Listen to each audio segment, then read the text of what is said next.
Today is Wednesday, February 18th, 2026, and this is Read Through the Bible. You know, we're surrounded by lots of media sources today. Yes, we are. Just name some. CNN and Fox News and Wall Street Journal and the New York Times and then ABC social media. and CNN and NBC. And they all are writing with a slant. For sure. Right? And so there are some that are left-leaning and some that are right-leaning and some are far right and some are far left. Many claim to be right in the middle, but they write with a slant. They all do. And they emphasize certain details and they leave out other details to make their point. Yeah, I always find it interesting to watch the same news story on different news channels because it's not like the things they say are false. But then when you hear the other news channels, like, oh, I see what they left out. And then you go the other way and it's like, oh, I see what they left out. And they leave out details so as to prove their point. Right.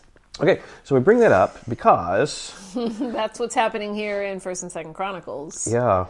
Big time. So you remember just Chronicles is being written after the exile to give vision to these people going back to Jerusalem to rebuild the city and the country, and they're emphasizing the throne and the temple.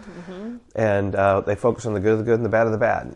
And here we're looking at Solomon and his very last chapter, 2nd Chronicles chapter 9. We're going to see the Queen of Sheba come, and it's going to be just how good he is. It's all about the good. Incredible. However, none of the bad is mentioned. Zero about the bad. In 1 Kings chapter 11, when the story is told there, speaks about his 700 wives and 300 concubines. And it says, when Solomon was old, his wives turned his heart away after other gods. And yet we hear nothing of that in 2nd Chronicles. Again, but why? Is because the purpose is to lift up and give a vision, a good rose-colored vision of what Judah was and can be again. Right, and to emphasize just that God blesses obedience and he brings severe punishment for disobedience. And so... that's being emphasized here. Yes. All right. So let's talk about the Queen of Sheba. Okay. Chapter 9, verse 1. Now, when the Queen of Sheba heard of the fame of Solomon, she came to Jerusalem to test him with hard questions, having a very great retinue and camels bearing spices and very much gold and precious stones. And when she came to Solomon, she told him all that was on her mind. And Solomon answered all her questions. There was nothing hidden from Solomon that he could not explain to her. And when the Queen of Sheba had seen the wisdom of Solomon, the house that he had built, the food on his table, the seating of his officials, and the attendance of his servants in their clothing, his cupbearers in their clothing, and his burnt offerings that he offered at the house of the Lord, there was no more breath in her.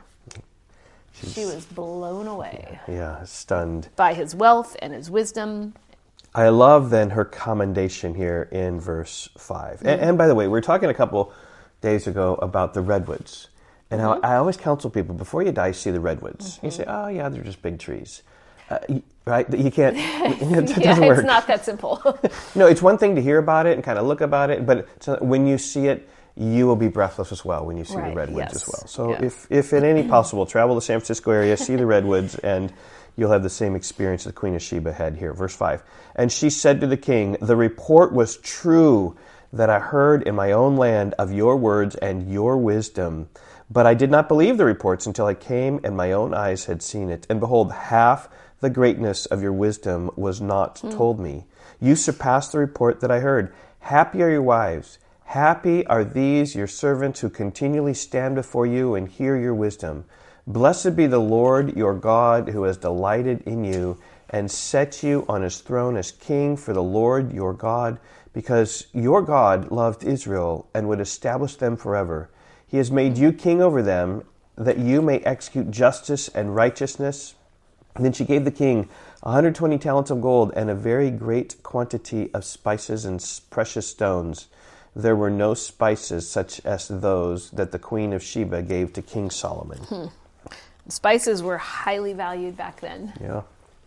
Verse 10, moreover, the servants of Hiram and the servants of Solomon, who brought gold from Ophir, brought algum wood and precious stones. And the king made from the algum wood supports for the house of the Lord and for the king's house, lyres also, and harps for the singers. There was never seen the like of them before in the land of Judah. And King Solomon gave to the Queen of Sheba all that she desired, whatever she asked, besides what she had brought to the king. So she turned and went back to her own land with her servants. Now, the weight of gold that came to Solomon in 1 year was 666 talents of gold, besides that which the explorers and merchants brought. And all the kings of Arabia and the governors of the land brought gold and silver to Solomon. Okay, so this is like the high peak of Judah, of Israel at this time, that they just owned so much and they were so powerful that all these kings, to seek peace, were giving them this tax. And they were just wealthy beyond measure. Verse 15, King Solomon made 200 large shields of beaten gold. 600 shekels of beaten gold went into each shield. And he made 300 shields of beaten gold. 300 shekels of gold went into each shield. And the king put them in the house of the forest of Lebanon. The king also made a great ivory throne and overlaid it with pure gold. So that means they got ivory from elephants. Tusks, yeah. And a lot of tusks. Verse 18, the throne had 6 steps and a footstool of gold, which were attached to the throne, and on each side of the seat were armrests and 2 lions standing beside the armrests. While 12 lions stood there, one on each end of a step of the 6 steps. That's a huge, just grandiose, elegant throne. Nothing like it was ever made for any kingdom. All King Solomon's drinking vessels were of gold, and all the vessels of the house of the forest of Lebanon were of pure gold. Silver was not considered as anything in the days of Solomon. Yeah, I mean, that's just a little subtle statement, but... Oh, silver, that's worthless. Like, yeah. For the king's ships went to Tarshish with the servants of Hiram. Once every 3 years, the ships of Tarshish used to come bringing gold, silver, ivory, apes, and peacocks. And you always like that when you talk about apes. I do. Just it seems so random. Yeah. Verse 22, thus King Solomon excelled all the kings of the earth in riches and in wisdom, and all the kings of the earth sought the presence of Solomon to hear his wisdom, which God had put into his mind. That's a good summary right there, 22 and 23. Yeah, excelled all the kings of the earth in riches and in wisdom. Yeah, and they came to hear his wisdom. And there has been no other king like Solomon, right? And then Jesus says something greater than Solomon is here. And just like as great as Solomon is, like Jesus is far greater. I mean, that'll just draw your hearts to Jesus when you realize that. I think it's Matthew chapter 12 that speaks about just how great Jesus was. Yes, he's a greater king. He's greater in wisdom, greater in every way. Every one of them brought his present, articles of silver and of gold, garments, myrrh, spices, horses, and mules, so much year by year. And Solomon had 4,000 stalls for horses and chariots, and 12,000 horsemen, whom he stationed in the chariot cities, and with the king in Jerusalem. And he ruled over all the kings from Euphrates to the land of the Philistines, and to the border of Egypt. And the king made silver as common in Jerusalem as stone. And he made cedar as plentiful as the sycamore of the Shephelah. And horses were imported for Solomon from Egypt and from all lands.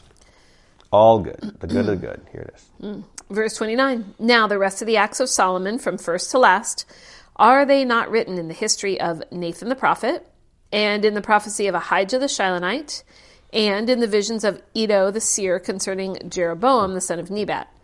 Solomon reigned in Jerusalem over all Israel 40 years.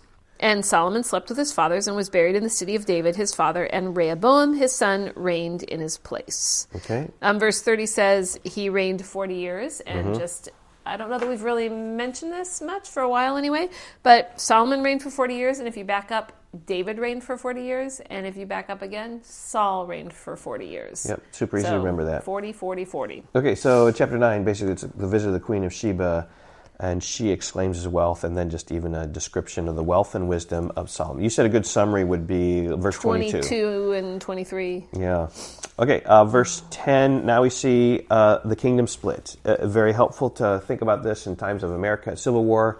This is what took place. But we were united in the Civil War, just thanks to the effort. Abraham Lincoln is the hero of that, but what happens here is that they split, and they remain split for hundreds of years. How devastating that'd be for our nation if we were split north and south. Yeah. We wouldn't stand.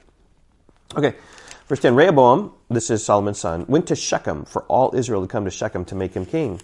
And as soon as Jeroboam, the son of Nebat, heard of it, for he was in Egypt when he had fled from King Solomon, then Jeroboam returned from Egypt. And so Jeroboam and Rehoboam, these are going to be your two rivals. And they sent and called him, and Jeroboam and all Israel came and said to Rehoboam, your father made our yoke heavy. Now therefore lighten the hard service of your father and his heavy yoke on us, and we will serve you. He said to them, come again in 3 days. And so the people went away. Verse 6, Then King Rehoboam took counsel with the old men who had stood before Solomon his father while he was yet alive, saying, how do you advise me to answer this people? And they said to him, if you will be good to this people and please them and speak good words to them, then they will be your servants forever. But, here is the downward turn, but he abandoned the counsel that the old men gave him, and took counsel with the young men who had grown up with him and stood before him. And he said to them, what do you advise that we answer this people who have said to me, lighten the yoke that your father put on us? And the young men who had grown up with him said to him, thus you shall speak to the people who said to you, your father made our yoke heavy, but you lighten it for us. Thus you shall say to them, my little finger is thicker than my father's thighs. And now, whereas my father laid on you a heavy yoke, I will add to your yoke. My father disciplined you with whips, but I will discipline you with scorpions. And that was a huge insult. Huge insult. And he's playing really tough, and he's being really mean, and people aren't going to like it. Yep. So Jeroboam and all the people came to Rehoboam the third day, as the king had said, come to me again the third day. And the king answered them harshly, and forsaking the counsel of the old men, King Rehoboam spoke to them according to the counsel of the young men, saying, my father made your yoke heavy, but I will add to it. My father disciplined you with whips, but I will discipline you with scorpions. So the king did not listen to the people, for it was a turn of affairs brought about by God, that the Lord might fulfill his word, which he spoke by Abijah the Shilonite to Jeroboam the son of Nebat. Now there's just a flashback, a little bit of history. We don't see it here in 1st, 2nd Chronicles, but you see it, you can read about it in 1st Kings. Mm-hmm. Just about what this prophet said to Jeroboam. That said, basically, you're going to reign in Judah over 10 tribes. So the Lord orchestrated these things. So did Rehoboam refuse to listen to Jehovah? Yes. But did God bring it about? Yes. It's the sovereignty of God, responsibility of man. Both are consistent, both speak the truth. And when all Israel saw that the king did not listen to them, the people answered the king, what portion have we in David? We have no inheritance with the son of Jesse. Each of you to your tents, O Israel. Look now to your own house, David. So all Israel went to their own tents. But Rehoboam reigned over the people of Israel who lived in the cities of Judah. Then Rehoboam sent Hadoram, who was a taskmaster over the forced labor, and the people of Israel stoned him to death with stones. And King Rehoboam quickly mounted his chariot to flee to Jerusalem. So Israel has been in rebellion against the house of David to this day. Israel in the north and Judah in the south. Mm-hmm. And that continued for hundreds of years. And Israel was destroyed by Assyria, 722 BC. And then eventually, as we've been talking about, Nebuchadnezzar comes and destroys Judah and takes them into exile. In 586 BC. 586 BC, and this is about 70 years later. Then this is being written, given a vision to come back into the land, to be able to build the land with the throne and the temple. Mm-hmm. And so here, the bad of a bad king is being emphasized, of just how foolish Rehoboam was to not listen to the old men and to make such a harsh demand of his people, and he had to live with the consequences of them leaving. Yep, and we'll see that the rest of the time. Now, focus in 2nd Chronicles focuses upon Judah the rest of the time, right. The southern kingdom. Mm-hmm. Okay, we'll see you tomorrow. Bye-bye. Goodbye.